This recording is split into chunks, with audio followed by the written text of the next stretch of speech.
Cricket world cup 2023 शायकीन ने cricket के दिलों की धड़कनें तेज।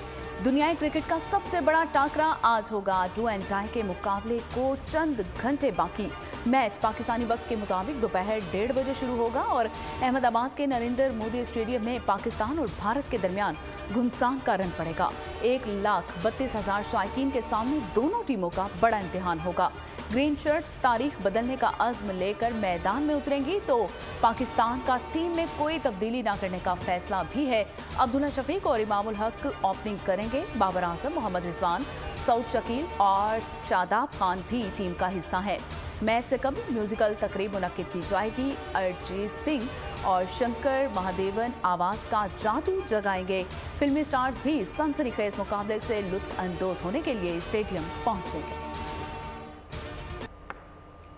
बाबर आजम भारत के खिलाफ मैच के लिए पुरएतमाद और पुरजोश हैं। जानते हैं कि पूरा स्टेडियम भारत की टीम को सपोर्ट करेगा। किंग बाबर आजम ने नाक़दीन को वाज़ेह पैगाम दे दिया। कहा, किसी तरह का कोई दबाव नहीं है।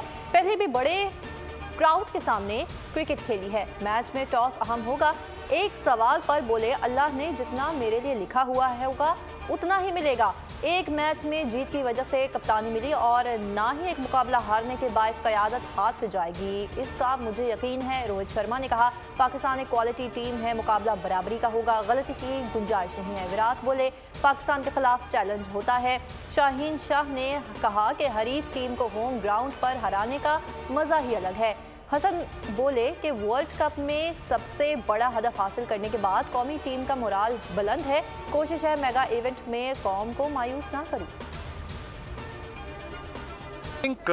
बैटिंग में मोहम्मद रिजवान टेम्परामेंट बहुत बढ़िया है, खेलते बहुत बढ़िया है, स्टैमिना बढ़िया है। लास्ट मैच में जैसे हमने देखा बहुत दबा के बैटिंग करी, चोटिल हुए बट फिर भी खेलते रहे। Continued batting and took Pakistan to a famous victory. It's the highest total which has ever been chased. I think Shaheen Shah Afridi from a bowling perspective and Rizwan from a batting perspective. Cricket की दुनिया का सबसे बड़ा मुकाबला। शायकीन क्रिकेट का जोशो जज्बा उरूज पर।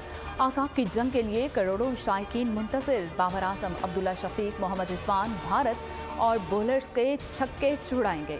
शाहीन शाह अफरीदी, मोहम्मद हारिस और हसन अली भी इंडियंस को छिट्टी का दूध याद दिलाएंगे और शायकीन क्रिकेट पुरुमीद हैं। कहते हैं कि इंशाअल्लाह पाकिस्तान भारत को होम ग्राउंड पर धूल चटाएगा।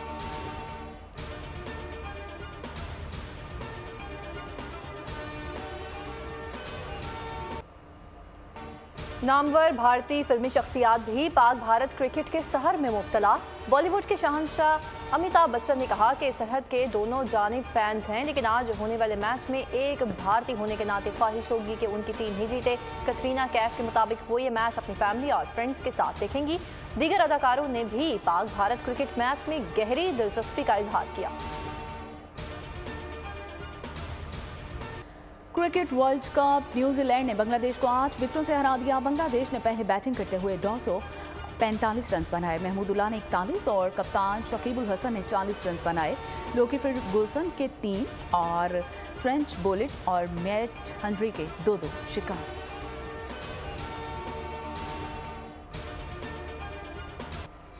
इजरायली फौज की दरिंदगी का 8वां रोज। गजा पर सेहूनी फोर्सेस की वहशियाना बमबारी, शहर मलबे के ढेर में तब्दील। स्कूल, मसाजिद, अस्पताल सब कुछ तबाह बर्बाद हो गया। इसराइली हमलों में शहीद फ़लस्तीनियों की तादाद 1900 तक जा पहुंची। शहदा में 500 से ज़ायद बच्चे और 300 के लगभग ख़वातीन शामिल हैं। 7138 ज़ख्मी हुए हैं। अस्पताल लाशों और ज़ख्मियों से भर गए। नमाज जुम्मा भी अदा न करने दी गई, जबकि गैर इंसानी नाकाबंदी से अद्वियात और खुराक की किल्लत शदीद हो गई है। ह्यूमन राइट्स वॉच के गजा पर हमलों में सफ़ेद फास्फोरस इस्तेमाल करने की तस्दीक। एमनेस्टी इंटरनेशनल ने सफ़ेद फास्फोरस से हमलों की तहकीकात शुरू कर दी। मगरबी किनारों में भी गोला बारूदी बारी से शहीद फ़लस्तीनियों की तादाद 49 हो गई। इजरायली फौज की इंतहा पसंदी उरूज को पहुंच गई है और इंसानियत भूल चुके हैं। गजा से इन्हला का अल्टीमेटम खत्म होने से कबल ही फ़लस्तीनियों के काफिलों पर हमले। इजरायली फौज के ताज़ा हमलों में 70 फ़लस्तीनी शहीद हो चुके हैं और कई दर्जन जख्मी हो गए हैं। शुहदा में ज़्यादातर ख़वातीन और बच्चे शामिल हैं। सेक्रेटरी जनरल अक़वाम मुत्तहिदा एंटोनियो गुतरस इजरायली बमबारी पर बरहम। कहा कि इसराइल गजा में इंसानी तबाही को रोके और गजा से फलस्तीनियों के इन्हला का हुक्म वापस ले। तिब्बी अमले ने गजा छोड़ने से इनकार कर दिया है। आलमी इदारा सेहत का कहना है कि जख्मी शहरियों का गजा से इन्हला नहीं और सख्त सजाए मौत देने के मुतरादिफ है। तुर्किया ने इन्हला का हुक्म नाकाबिल कबूल करार दे दिया है। इसराइल से हुक्म वापस लेने का मुतालिबा। हमास का ऑपरेशन तूफान अल-अक्सा जारी। दारुल हुकूमत तेल अवीव के जनूब में रॉकेटों की बारिश, शहर सायरन की आवाज़ों से गूंज उठा। हमास के अस्कलान पर भी रॉकेट बरसाए गए। हमास के जंगजू अस्कलान में दाखिल। हमास के हमलों में 247 फौजियों समेत 1300 इसराइली हलाक हो चुके हैं। 3200 जख्मी हैं। हमलों में 27 अमरीकी और 17 बरतानवी शहरी भी मारे गए। हमास की इसराइली फ़ौज को ज़मीनी हमलों से बाज रहने की वार्निंग। तर्जुमान ने कहा, ज़मीनी हमला किया तो इसराइली फ़ौज को नेस्तो नाबूद कर देंगे। हमास ने 13 इसराइली यरगमालियों की हलाकत की तस्दीक कर दी। तर्जुमान के मुताबिक यरगमाली अफराद इसराइली हमलों में मारे गए।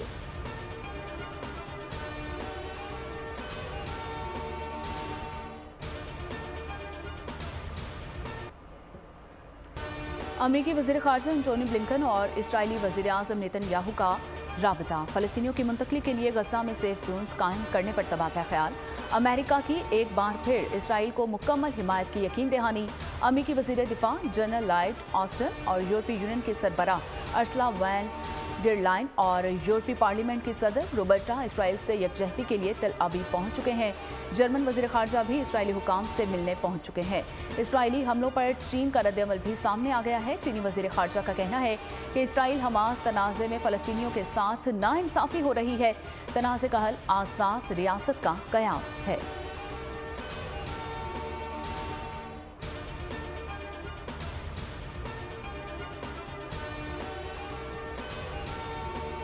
मज़लूम फ़लस्तीनियों के हक़ में दुनिया भर में मुज़ाहिरे। उर्दन में हज़ारों अफराद का इसराइली सरहद की जानिब मार्च। उर्दन की सिक्योरिटी फोर्सेस ने मुज़ाहिरीन को रोकने के लिए शेलिंग कर दी। फ्रांस, यूनान, इंडोनेशिया, फ़िलिपाइन, ईरान, अमरीका और दीगर ममालिक में मुज़ाहिरों में फ्री फ़लस्तीन के नारे। इराक़ के अल तहरीर स्क्वायर पर हज़ारों अफराद का फ़लस्तीन के साथ इजहार यकजहती। टोक्यो के इस्लामिक सेंटर के बाहर भी इसराइली मुखालिफ मुज़ाहिरा। दूसरी जानिब अल-अक्सा तूफ़ान ने से इसराइल में सियासी बौछार। वज़ीर आज़म नेतन्याहू की सफाकी ले डूबी। अवामी हमायत से महरूम। 56% वोटर्स ने हुकूमत छोड़ने का मुतालबा कर दिया, जबकि काबीना के अरकान भी साथ छोड़ने लगे। साबिक अमरीकी सदर डोनाल्ड ट्रंप ने इसराइली वज़ीर दिफा को अहमक करार देते हुए नेतन्याहू के इस्तीफे का मुतालबा कर दिया। फ़लस्तीनियों पर इसराइली जारियत के खिलाफ मुल्क भर में एहतजाज।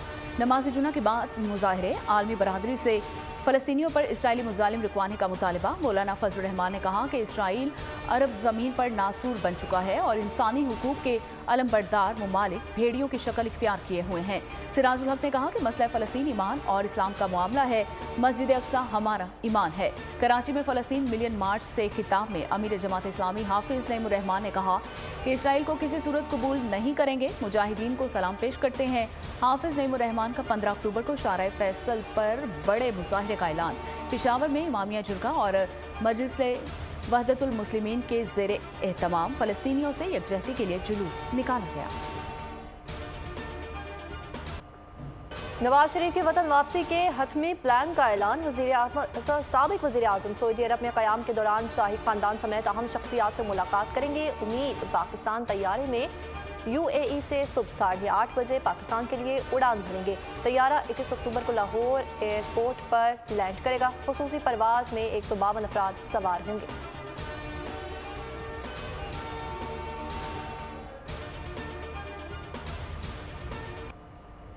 वो मेरे बच्चे मार रहे हैं, मैं उनको मार रहा हूँ। रोज़ाना की बुनियाद पे आप देख नहीं रहे हैं कि उनके लोग मारे जा रहे हैं, हमारे लोगों की शातें हो रही हैं। कौन सी रुकावट, कौन सी बातचीत? रियासत पाकिस्तान इतनी तकड़ी है कि वो इंशाअल्लाह TTP के साथ लड़ेगी, एक नहीं 100 साल तक। नवाज शरीफ की वापसी पर कानून के मुताबिक सलूक होगा। मुल्क की बेहतरी के लिए ज़ाती मुफादात को पसे पुश्त डालना होगा। शोहदा की कुर्बानियों को फरामोश नहीं कर सकते। निगरान वज़ीर आज़म अनवारुल हक काकड़ की गवर्नर हाउस पेशावर में बातचीत। कहा, अफगान महाजरीन को नहीं निकाल रहे, गैर कानूनी तरीके से आने वालों को वापस भेजा जा रहा है। कालादम TTP से किसी किस्म के मुज़ाकरात नहीं होंगे। खैबर पख्तूनख्वा के मसाइल के हल के लिए हर मुमकिन ताउन करेंगे।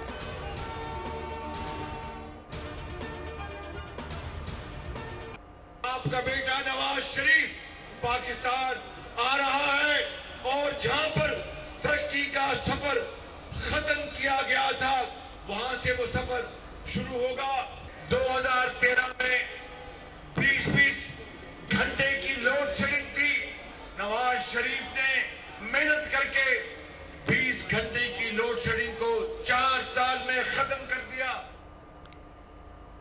नवाज शरीफ वापस आएंगे तो आटा बिजली सस्ती होगी। मेरा लीडर नवाज शरीफ है, हमने 16 माह में रियासत बचाई, सियासत गई तो कोई बात नहीं। शहबाज शरीफ का शेखुपुरा में नून लीग के जलसे से खिताब।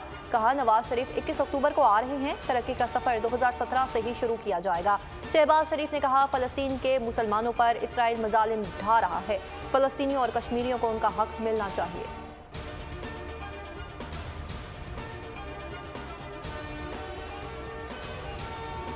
आवाम की खिदमत में सिर्फ नवाज शरीफ अहल करार पाए। महंगाई से निजात दिलाने में नवाज शरीफ के सिवा सब नाअहल साबित हुए।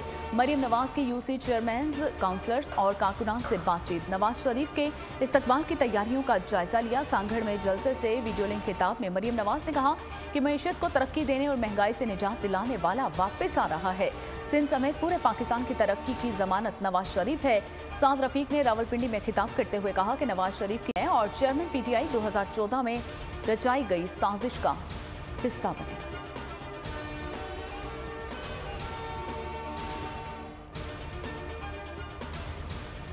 आज MQM पाकिस्तान कितनी मुत्तहिद और कितनी ताकतवर है, वो शायद माजी में कहीं नहीं, कभी भी नहीं थी। आज इसके फैसले यहाँ हो रहे हैं। कोई फोन कॉल पर हमें फैसले डिक्टेट कराने का मिजाज नहीं है या वो नॉर्मल नहीं है। पाकिस्तान के गरीब, मजलूम, पिसे हुए लोगों को इस महंगाई के दलदल से कोई अगर उम्मीद की किरण बाकी रह गई है तो वो वाहिद जमात MQM पाकिस्तान है। MQM पाकिस्तान जितनी मजबूत है उतनी माजी में नहीं थी। फैसले अब यहाँ हो रहे हैं, कोई फ़ोन पर हिदायत नहीं दे रहा और ये वाहिद जमात है जो मुल्क को महंगाई की दलदल से निकालेगी। मुस्तफ़ा कमाल की न्यूज़ कॉन्फ्रेंस। कहा कि कोई ऐसा फैसला नहीं करेंगे कि आने वाली नस्लें खमियाजा भुगतें। इलेक्शन में भरपूर हिस्सा लेंगे, ताकत बेल्ट के जरिए आएगी, कोई और तरीका नहीं है। पीपल्स पार्टी ने इतने साल में कराची को एक कतरा पानी नहीं दिया, हमारा पानी चोरी करके हमें ही बेचा जा रहा है। इलेक्शन में जुल्म को रेजा रेजा कर देंगे।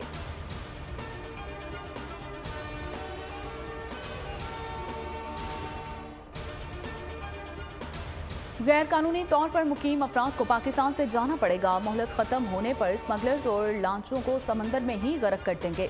बलोचिस्तान के निगरान वजीर इत्तलात जान अचकसई कहते हैं कि जब से आर्मी चीफ ने माफिया को लगाम डाली है तो डॉलर 57 रुपये सस्ता हुआ है। चमन बॉर्डर से रोजाना 25 खानदान वापस जा रहे हैं। गैर कानूनी मुकीम गैर मुल्कियों के इनहला की मोहलत खत्म होने में सिर्फ 17 रोज बाकी हैं।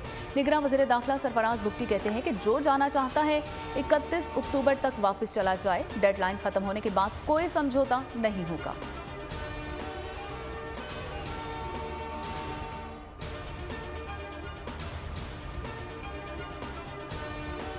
सिंध में गैर कानूनी मुकीम गैर मुल्कियों के खिलाफ इकदाम तेज। निगरान वज़ीर आला सिंध जस्टिस मकबूल बाकर की कॉम्बिंग ऑपरेशन की हिदायत। अमन आमा में मुतालिक इजलास में मकबूल बाकर ने हिदायत की कि सूबाई मरदमशुमारी कमिश्नर से रिकॉर्ड हासिल किया जाएगा। इजलास में मोटरसाइकिलों में ट्रैकर लगाने का फैसला किया गया।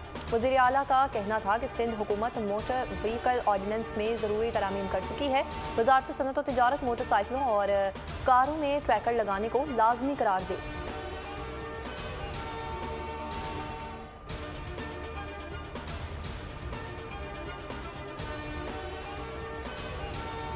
आर्मी के 4 बड़े ऑफिसर्स की नैब में तैनाती कर दी गई है। ब्रिगेडियर मोहम्मद खालिद डायरेक्टर नैब तैनात, lieutenant colonel Nadeem Muzaffar additional director बन गए हैं और मेजर वलीद खालिद को डिप्टी डायरेक्टर नैब तैनात कर दिया गया है। Major Qais Kamran Syed deputy director नैब तैनात कर दिए गए हैं। हुकूमत ने बाज़ाब्ता नोटिफिकेशन भी जारी कर दिया है।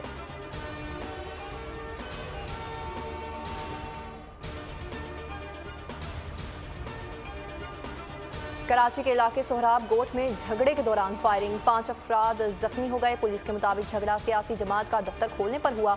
जख्मियों में एक की हालत तशवीशनाक है तो उधर लियारी चाकूवाड़ा मिर्जा आदम खान रोड के करीब पुलिस मुकाबला, डाकू जख्मी हालत में गिरफ्तार। नेशनल हाईवे पर भी पुलिस ने मुकाबले के बाद 3 मोटरसाइकिल लिफ्टर्स को गिरफ्तार कर लिया।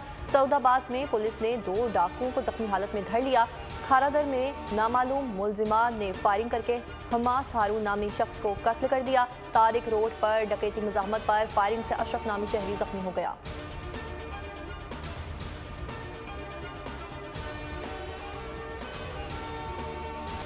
मुल्क में सर्दी की आमद आज से मगरबी सिस्टम की एंट्री, बालाई और वस्ती इलाकों में यकबस्ता हवाएं चलेंगी।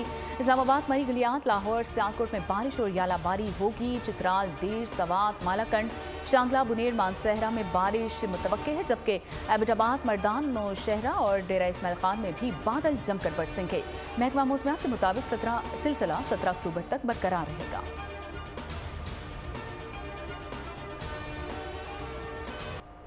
हानिया में ट्रेंड फॉलो करने से बाज ना आई। अदाकारा ने खूबसूरत ट्रांसफॉर्मेशन की वीडियो पोस्ट कर दी। मदाहों को डिम्पल क्वीन का अंदाज भा गया।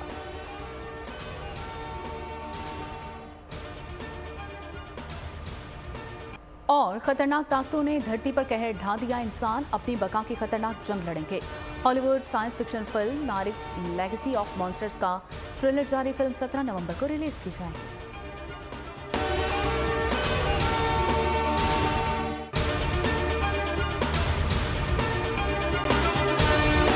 अगर आपको ये वीडियो पसंद आई है तो हमारे चैनल को सब्सक्राइब कीजिए और बेल आइकन को प्रेस कीजिए। सब्सक्राइब करें और बेल दबाएं ताकि कोई खबर रह न जाए।